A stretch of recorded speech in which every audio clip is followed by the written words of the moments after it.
jump racing has a hard-hearted way of hammering high hopes to pieces on the anvil of broken dreams.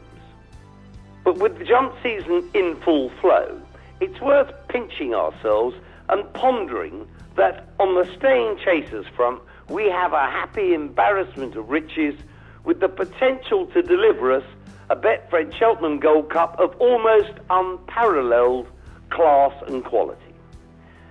In order of official ratings, from 175 down to 163, Don Cossack, Conegri, Vautour, Jacadam, Road to Riches, Don Poli and Saphir Dureux are an exceptional bunch, not least because the majority of them have the potential to be even better than they've already proved themselves to be.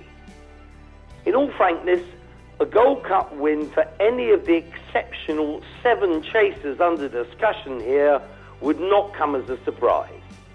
3 from Mullins, 1 from Noel Mead, Gordon Elliott, Paul Nicholls, powerhouses all. And then we have the racing family Bradstock, who were told last season that they were 3 parts bonkers for going for the Gold Cup with a novice barely out of short trousers and having just his 4th run over fences. But they dared and they won. On Sunday, the new theatre of the Cheltenham Winners' Enclosure flexed its muscles for the first time when according Sprinter Sacre a heartwarming welcome. The winner had his earplugs in.